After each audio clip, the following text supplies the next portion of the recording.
Hey YouTube, Motor Racing Network, Steve Post with another Diecast review show brought to you by PlanBSales.com. Real excited about what's going on in NASCAR, and we're looking back at the Texas race on Saturday night. Kyle Busch, driving the Interstate Battery colors, scored his 36th career victory, second in a row this season, tying him with Jimmie Johnson with 2 wins. Before we go any further, you can pre-order right now the Kyle Busch Diecast, the Interstate Battery Texas Race Win car. Just go to PlanBSales.com in the search box, put Kyle Busch Texas or Texas Win, and you'll find the car on there and pre-order it. Again, pre-ordering is so critical, so make sure you get it. Now back to the race. Kyle Busch did score the win, and it was an interesting weekend. He won the Xfinity Series and the Sprint Cup Series race, making it 2 weekends in a row that he swept the weekend. Remember last weekend at Martinsville, he won the Camping World Truck Series and the Sprint Cup Series. So 4 big NASCAR touring wins in a row for Kyle Busch. I'd say he's back, he's healthy, he's strong, and he's raring and tearing to go and having a great season. So he is just really now one of the drivers to beat.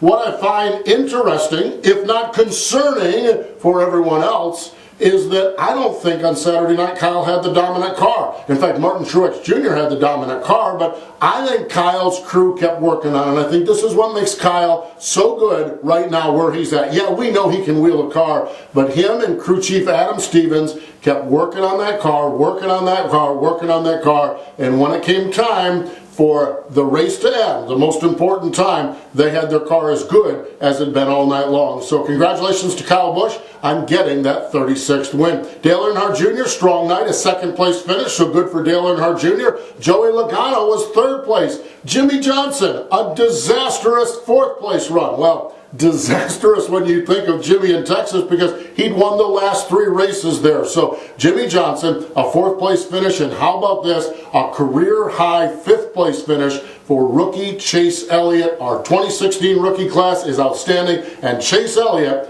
a 5th place run that has, besting a 6th place run earlier this season, a 5th place run at Texas is what gives Chase Elliott his career best finish. So all in all, a good night for a lot of teams at Texas.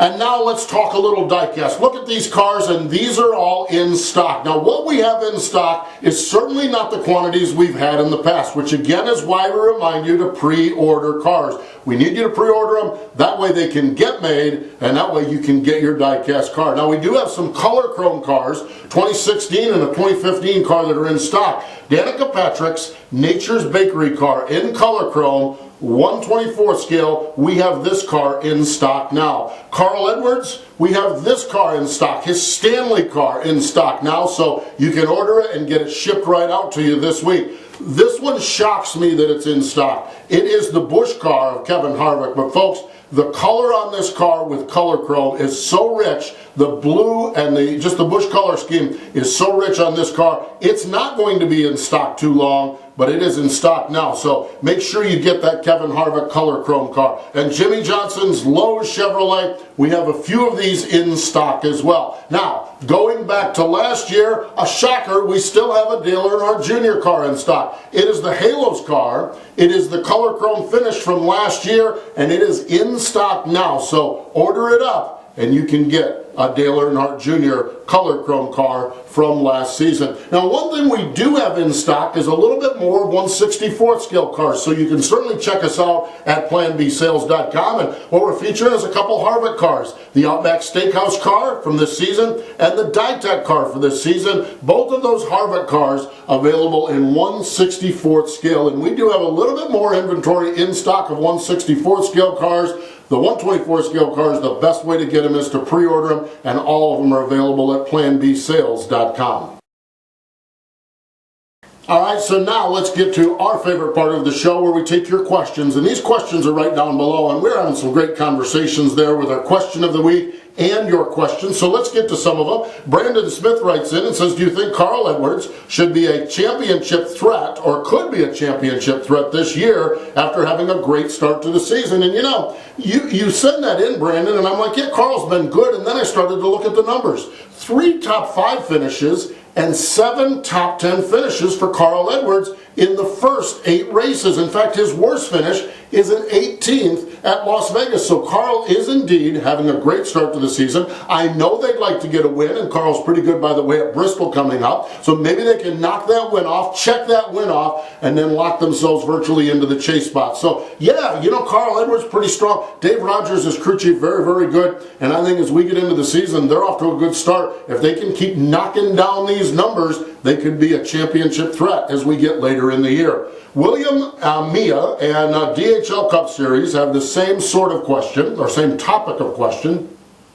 What do you think of Jimmie Johnson bringing back the yellow numbers?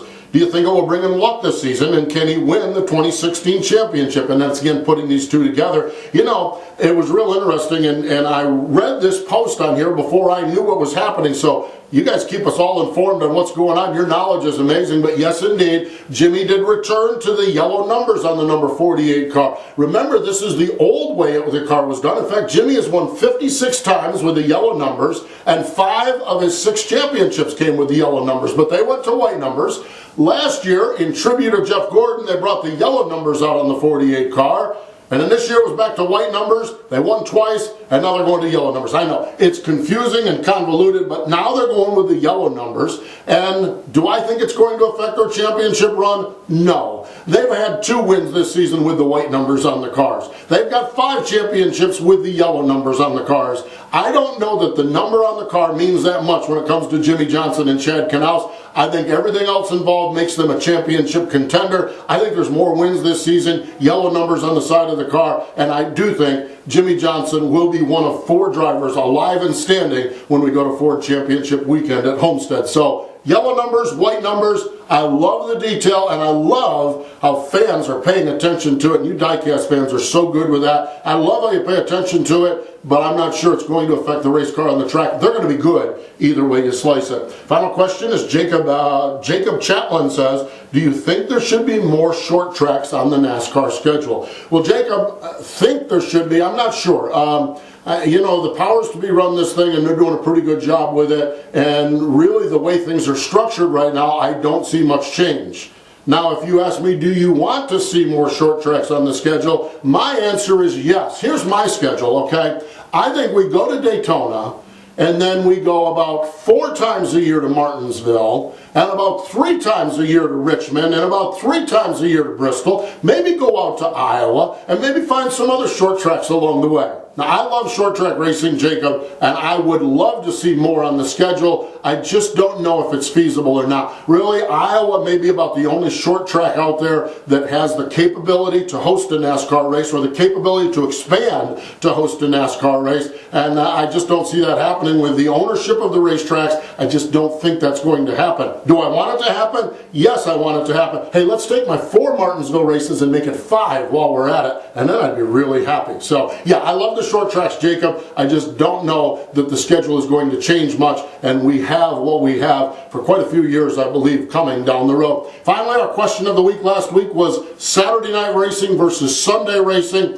A lot of you, in fact, I think all of you that responded that you like Saturday night racing. I love our viewer from Australia, and boy, that makes all the sense in the world. Saturday night for us means some daytime racing for you. I've got to be honest here, I don't really have a huge preference either way when I was thinking about the question, but if I had to say, I prefer Sunday afternoon. I'm a little bit more into the tradition of NASCAR. As a guy that travels around, that gives us a chance to check out the town, maybe catch a dirt track along the way, and so I do prefer Sunday morning by a little bit, but I do like Saturday nights and Sundays off too, so I could go either way on it, but my preference is on Sunday afternoon. As a matter of fact, coming up, not this weekend, but next weekend, Richmond is going to be a day race for the first time in years on Sunday afternoon, and it gives us the chance, those of us who travel, we're going to explore some restaurants in Richmond that we've never been able to do before because all the racing there previously had been night racing. So put me down for a Sunday afternoon, but I can live with Saturday night as well.